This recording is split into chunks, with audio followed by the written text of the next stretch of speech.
Et comme chaque soir, ça se passe ici, sur France 3, Pays de la Loire. Le travail et le handicap. Figurez-vous qu'aujourd'hui, ce jeudi, c'est le Duo Day, une journée durant laquelle une entreprise, une association, une collectivité accueille une personne en situation de handicap. Personne qui forme donc un duo avec un salarié volontaire, faut-il le préciser, pour la guider, lui expliquer le fonctionnement de l'entreprise et les différents métiers qui y sont pratiqués. Donc des rencontres pour changer de regard, pour casser des préjugés.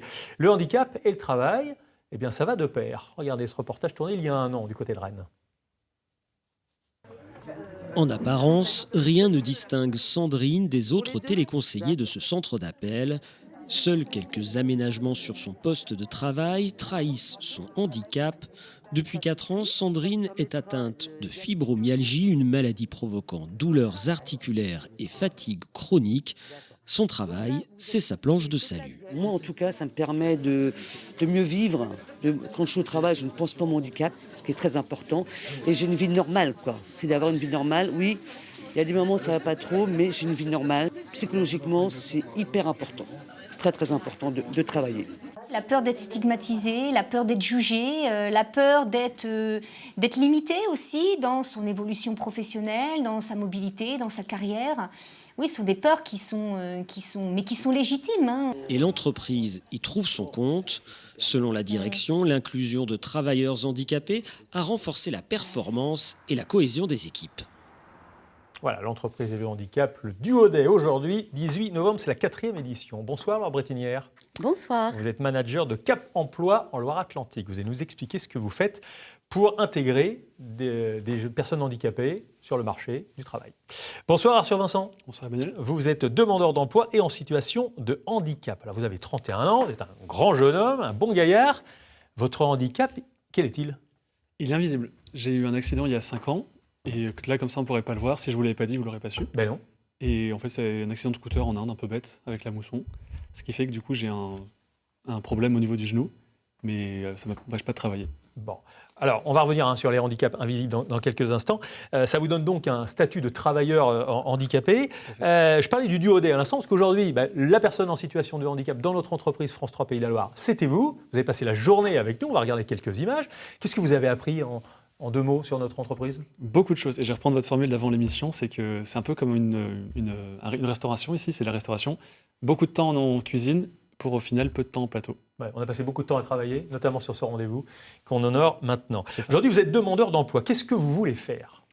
J'ai un profil un peu atypique. Je pourrais me poser sur plusieurs choses. Et je me concentrerai plutôt sur la communication marketing.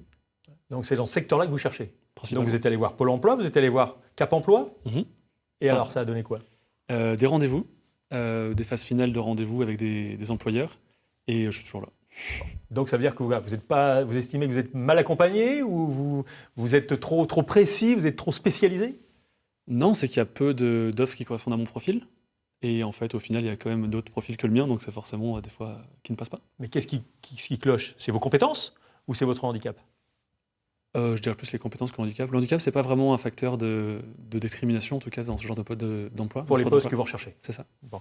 Laure Brettinière, vous êtes donc manager de Cap Emploi en Loire-Atlantique. Que fait-on ? Que faites-vous à Cap Emploi ? Alors Cap Emploi, déjà pour expliquer ce que c'est et la structure, c'est un label.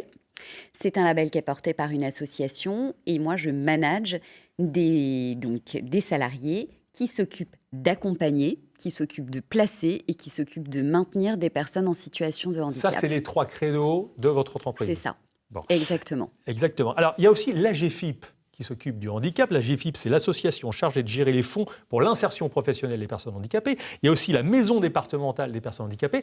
Est-ce que tout le monde a un credo bien défini ou vous marchez un petit peu sur les pieds les uns des autres ? Alors, tout le monde a un créneau bien défini. Nous, on œuvre en termes de placement et d'accompagnement de travailleurs handicapés et de maintien. La GFIP, c'est un financeur et la MDPH, c'est l'organisme qui attribue le titre, notamment de personnes en situation de handicap. Et surtout, autre acteur privilégié, et c'est l'actualité d'aujourd'hui, Pôle emploi. Aujourd'hui, il y a un guichet unique donc, qui accueille l'ensemble ce qu'on appelle des DE-BOE dans notre jargon, donc des bénéficiaires de l'obligation d'emploi. C'est plus clair comme ça. C'est important de le préciser. Voilà, et qui auront un lieu unique en fait d'accompagnement et seront orientés vers un expert Cap Emploi quand il y aura un besoin spécifique le concernant. Combien de personnes, combien d'Arthur accompagnez-vous chaque année ? Des Arthur, on en accompagne environ au sein de la structure Cap Emploi 44, environ 4000. 4000 rien que pour le département de Loire-Atlantique. Rien que pour le département Avec Loire-Atlantique. quel taux de réussite ? Combien trouvent un emploi grâce à vous ? Alors, il y en a 50% qui sont plutôt sur une démarche de recherche de projets professionnels, donc de construction. Et sur la partie placement, on est aux environs de 1700 placements de plus de 3 mois, donc chaque année. Bon. Arthur, vous disiez que ce n'est pas votre handicap qui bloque les chefs d'entreprise que vous rencontrez, mais plutôt vos compétences qui ne correspondent pas exactement à ce qu'ils recherchent. Néanmoins, votre handicap, il est là, il est avéré. Il vous empêche de faire quoi ? Concrètement, physiquement, de porter des charges lourdes, de courir principalement, ou de, par exemple, carreleur, ça ne serait pas bon pour moi, parce que je ne peux pas mettre à genoux non plus. Vous ne pouvez pas rester longtemps dans la même position, en fait.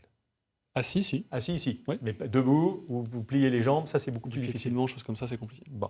Vous avez été agent chez un loueur de voitures, vendeur en boulangerie, assistant plurimultimédia, avec des diplômes qui ne correspondent pas du tout à ce que vous avez fait, ou très peu. Master en entrepreneuriat, vous avez fait Sciences Po, école de commerce. En fait, votre vrai métier, c'est quoi ? Ça ressemble à le jour de mon accident. J'ai pris une conscience du coup, de ce que je voulais vraiment faire, et j'ai envie de créer mon entreprise. Et c'est ce que je suis en train de faire en ce moment. Bon, alors on va y revenir dans quelques instants parce que justement, elle a une actualité justement avec les fêtes de Noël qui approchent. On va regarder un chiffre qui est assez impressionnant. Il y a 2 chiffres. Taux de chômage. Le taux de chômage, tout confondu. Ensemble de la population ligérienne, en Pays de la Loire, 7,2%. Les valides comme les personnes handicapées. Mais si on fait une loupe sur le handicap, regardez, 16% des personnes handicapées en âge de travailler sont au chômage. Comment peut-on faire diminuer ce chiffre-là, Laure Brettinière ? Comment peut-on faire diminuer ? D'abord, en faisant en sorte que la population des travailleurs handicapés, parce qu'Arthur est un exemple un peu différent de la moyenne notamment des diplômes des personnes en situation de handicap. Aujourd'hui, à 70%, ces personnes ne sont pas titulaires du baccalauréat, donc des petits niveaux de qualification. Et des personnes qui, pour beaucoup, mais ça, Arthur est tout à fait représentatif, ont des troubles de type moteur, donc avec un parcours de vie qui a fait qu'il y a eu une cassure. Ça peut être un accident, mais ça peut être aussi une usure de vie.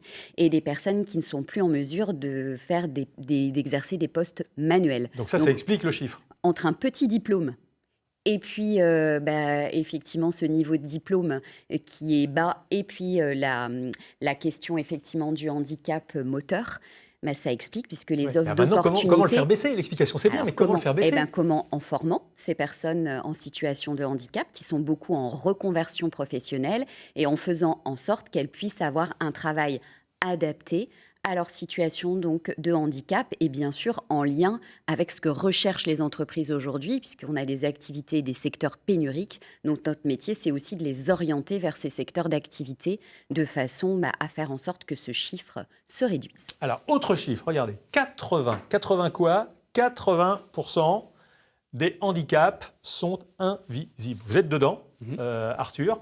Quand vous allez voir un chef d'entreprise, vous lui dites ou pas que vous êtes handicapé ? Moi, je le mets sur mon CV. Vous le mettez carrément sur le CV ? Oui. Et vous sentez que ça bloque quand ensuite vous demandez des nouvelles de votre CV, quand vous demandez un rendez-vous ? J'ai pas l'impression. C'est pas un frein ? Non, pas dans mon cas.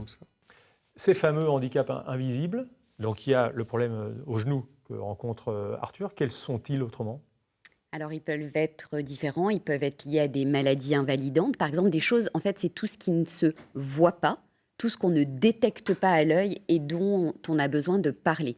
Donc, on imagine bien que tout ce qui n'est pas visible, tout ce qui est maladie invalidante, type cancer, type sclérose en plaques, type diabète, des choses de ce type, même la surdité, si elle n'est pas on ne la détecte pas automatiquement.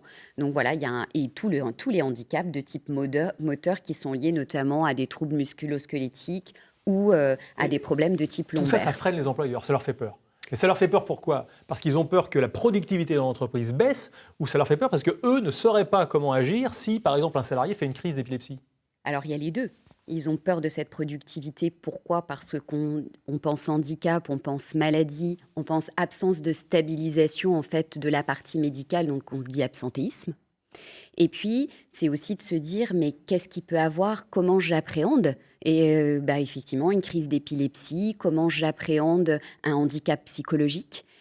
Comment je dois me comporter ? Et donc notre travail à nous, c'est de les aider, de les sensibiliser et puis de faire en sorte de préparer la venue d'une personne en situation de D'adapter le handicap poste. et d'adapter son poste. Les aides, les dispositifs prévus d'accompagnement, d'insertion, quels sont-ils? Alors, il y a des aides qui sont des aides pour faciliter l'embauche, mais aujourd'hui, on est surtout là sur des aides qui sont liées à la compensation du handicap, c'est-à-dire chacun arrive à compétences égales, avec les mêmes chances de pouvoir être intégré. Donc, toute la partie aménagement du poste de travail, c'est une partie qui est prise en charge par le financeur dont vous avez parlé, notamment par l'AGFIP ou Bon. le FIHP, du côté employeur public, parce qu'il faut que il y a les deux Exactement, côtés, il y a les deux. important. Alors, vous ne restez pas les deux pieds dans le même sabot, ou en tout cas, vous vous activez, Arthur. Vous faites des objets en papier. Ça tombe bien, parce que vous serez présent sur différents marchés de Noël en cette période de fête là, qui s'annonce. On va regarder ces objets.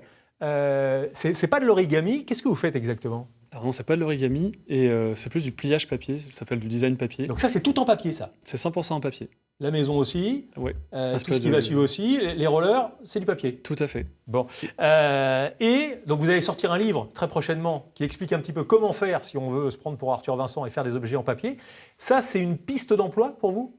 Oui, alors déjà, je mettrais que ce livre-là, il est encore en financement participatif au jour auquel l'émission passe, jusqu'à lundi 21 ou 22, je sais plus. Avec ce pseudo, Arthur Keaton. C'est ça, Univers de papier sur Ulule. Mais ça, vous pouvez créer votre entreprise et ça peut éventuellement Mon entreprise est créée. pérenne toute l'année? C'est ça, et mon objectif, c'est vraiment d'en vivre clairement. Donc pour des vitrines, des décorations, des cartes de vœux, par exemple, aussi. Donc les handicapés peuvent aussi créer leur entreprise. Bien sûr, au contraire.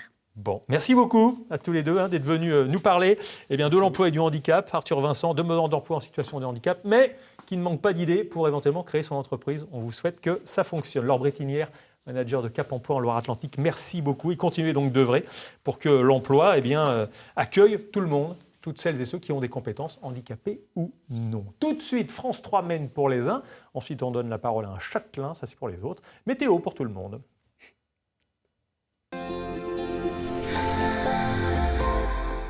Les conditions restent anticycloniques pour cette fin de semaine, mais les grisailles vont largement dominer dans le ciel. Nous les retrouverons d'ailleurs demain matin avec quelques brumes et brouillards. La couverture nuageuse va s'amincir au fil des heures, laissant apparaître des éclaircies en Vendée notamment.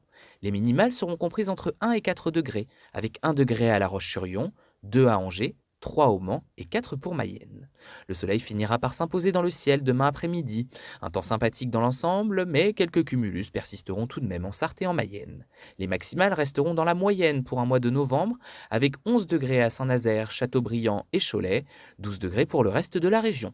Nous retrouverons un temps quasi similaire samedi, des brumes le matin, un peu de soleil l'après-midi. Ambiance plus fraîche et humide dimanche avec le passage d'une faible perturbation. L'indice de la qualité de l'air sera bon à moyen, demain, vendredi 19 novembre. Bonne fête au Tanguy et excellente soirée à vous tous.